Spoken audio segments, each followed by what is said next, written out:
In 2010, on an island in the Atlantic Ocean, we're shown a high-tech lab. Here, Engine Corporation, with the help of its scientists and engineers, begins the process of altering dinosaur blood and DNA, a process known as mutation. Engine Corporation has successfully created dinosaurs. They want these dinosaurs to adapt to this environment and time, and they also aim to make them even more powerful, for which they are continuously conducting experiments. During one such experiment, while attempting to alter a T-Rex's DNA, a worker makes a mistake, leading to a catastrophic disaster. During this whole process, the machines malfunction. The T-Rex, now transformed into a dangerous, monstrous creature, awakens. It then wreaks havoc throughout the lab, killing the scientists. Everyone is forced to abandon the facility. The secrets of this entire lab, everything that happened here, are buried with time. For 17 years, no one visits this island. 17 years later, we are introduced to a man named Martin, a high-level executive at a very large pharmaceutical company called Pocket Genix. The company is renowned for finding cures for the world's most deadly diseases. However, at this moment, the world is grappling with another new and severe health crisis. A strange, rapidly spreading heart disease that was becoming common among ordinary people. Pocket Genix's research department suspects that in just a few years, this disease will affect 20% of the world's population. This means 1 in every 5 people will suffer from it, and if any company finds a cure, the demand for their medicine worldwide will be immense. Therefore, the company embarks on a new mission, a mission that will not only revolutionize medical science, but also generate billions of dollars in revenue. As the company delves deeper into research, a shocking possibility emerges: dinosaurs. Their immense size means they have correspondingly large hearts, surrounded by thick muscle tissue which forms their entire blood circulation system. This could be a unique model for treating human heart disease.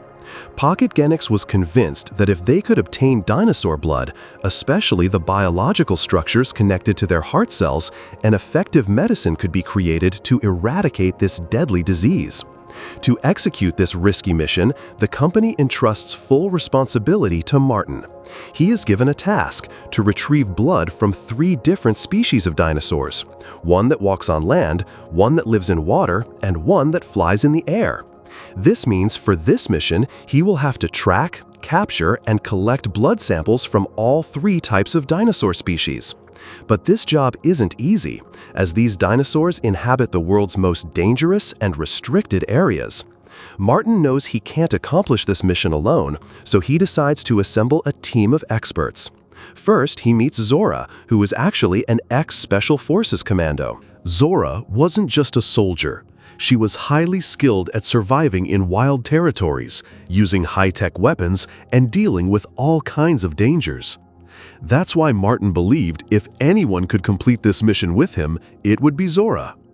To get Zora to join his team, Martin directly offers her $10 million, which is truly a substantial amount.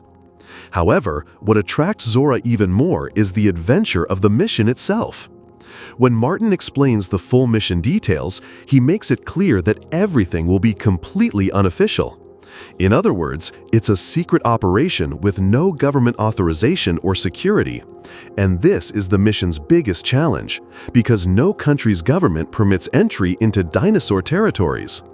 The success of this mission hinges on their entire team secretly infiltrating the dinosaur territory, obtaining blood samples, and escaping without being caught. Now Zora has joined the team, but Martin wants to include one more person, Dr. Henry. He's a paleontologist, a scientist who researches old fossils and possesses deep knowledge about dinosaurs.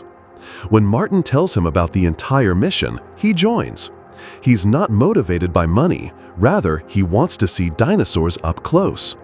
But 3 people aren't enough for such a big mission, so Zora introduces Martin to 2 more of her former colleagues. One is a fighter, and the other is a navigator.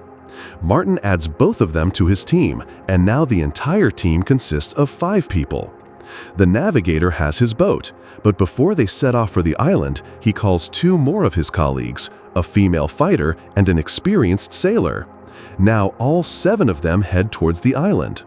Meanwhile, out at sea, we see another boat carrying the owner, his 2 daughters, and his eldest daughter's boyfriend. They're actually island hopping when something collides with their boat and a very dangerous creature surfaces, none other than the deadly Mosasaurus. It's the very marine dinosaur Martin and his team are here to find. The Mosasaurus flips their boat over. They quickly swim to take shelter on top of their capsized boat and send a distress message via radio. The message is received by Martin's team's navigator. He checks the location, which is 45 kilometers away, near the same island they're heading to. But when he tells Martin, Martin insists they must first collect the dinosaur blood samples because that's how they'll save the world. Only then can we help anyone else, he says. However, the navigator argues, they need help. If we don't arrive in time, lives will be lost. So he steers their boat towards them, where he sees the boat owner, his 2 daughters, and his eldest daughter's boyfriend still waiting for rescue. They quickly arrive, and all 4 survivors board their boat. They explained that a massive creature emerged from beneath the ocean, unlike anything they'd ever seen in photos or videos, and it flipped their boat. Martin realizes it's a Mosasaurus, the same aquatic dinosaur he's been searching for.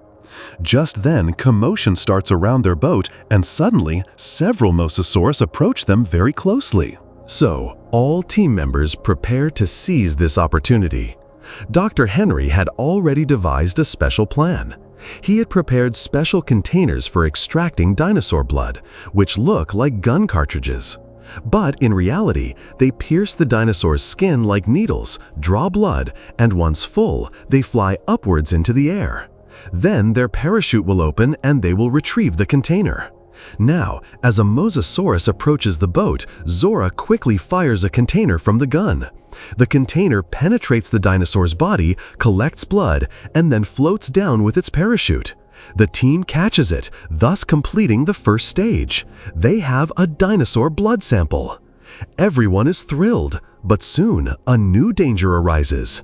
This time, another type of dinosaur, a Spinosaurus, attacks the boat from underwater. The male fighter with them starts firing at it, which was a huge mistake. The Spinosaurus then turns towards him and kills him right in front of everyone. Just then, the daughter of the previous boat owner falls into the water. To save her, he jumps in too, along with her boyfriend and sister. They all swim to a nearby island. Meanwhile, the navigator is handling their boat. He manages to steer it to the shore somehow, but as the boat reaches the shore, it collides with rocks, causing significant damage. However, everyone is safe. They've also reached the shore. Just then, the Spinosaurus attacks them again, killing the female fighter who was with them. They have lost 2 team members, and their way back is also cut off because their boat is destroyed. Zora tells everyone, I had a backup plan ready beforehand. I instructed another team of mine to come to this island by helicopter tomorrow morning, and if they spot anyone at a high elevation, they should rescue them. This means they need to collect the blood samples from the remaining 2 dinosaurs and then go to a high place so everyone can be rescued. The navigator says, I know the helicopter crew won't come down because they're aware of the extreme danger on this island. They'll only be around the island for a very short time, so we need to finish our task as quickly as possible and get to high ground to save everyone. But they face another problem. The owner of the previous boat, along with his 2 daughters and eldest daughter's boyfriend, is also stranded on this island, but at a different location. They want to save them too, but first they need to get the blood samples, so they head into the jungle. There, they encounter strange creatures and many different types of dinosaurs. But they're looking for that specific Titanosaurus, whose blood sample they need. And soon, an entire herd of Titanosaurus appears before their eyes. They're overjoyed, and just like before, they quietly approach them and successfully collect the blood sample. But now they face their biggest challenge. They need a blood sample from the flying dinosaur called Quetzalcoatlus, which is extremely dangerous. It doesn't tolerate anyone near it. That's why Dr. Henry suggests we should reach their eggs. We can take blood samples from the eggs so no one's life is endangered. Everyone likes his suggestion very much. After that, they go to the high cliffs where the flying dinosaur's nest is. There, they find its egg. Dr. Henry carefully picks up the egg and extracts blood from it using the container. They now have blood from all 3 dinosaurs. All they need to do now is get out of here. But before they could leave, the Quetzalcoatlus arrives. Seeing them near its nest, it becomes furious. It attacks them, seizing the sailor with its talons and killing him. Taking advantage of this, Zora, the navigator, and Henry manage to escape. By evening, they reach the old lab on the island, where they also find the family from the other boat. Everyone thinks this place might be somewhat safe. But as they go inside, they realize the area is just as dangerous as it was before. Many mutated dinosaurs are still present here and attack them. But they all manage to escape from there safely. However, Martin, who had proven himself the team leader until now, suddenly changes. As soon as he's sure he has all 3 blood samples, he pulls a gun from his pocket and points it at the entire team. He threatens everyone, stating that this mission is now his alone, and anyone who gets in his way will be killed. But fate has something else in store for them, because at that very moment, a colossal mutated T-Rex appears. This is the same dinosaur that destroyed this lab years ago, and now, once again, it appears in its full, terrifying form. It attacks Martin directly and swallows him whole. During this attack, the blood sample container falls from Martin's hand, which Zora quickly picks up and secures. At the same time, a helicopter arrives in the sky to help them, but the T-Rex is extremely dangerous. It's attracted by the helicopter sound. It then grabs the helicopter in its jaws. The pilot also dies. Just then, they spot a ship that used to be used by the Engine Corporation. They quickly board the ship, and as they try to start it and leave, the T-Rex attacks them again. The navigator remembers that the T-Rex is attracted to light, so he pulls out a flare gun, moves away from the ship, and fires it. This distracts the T-Rex. It chases the light in the navigator's hand.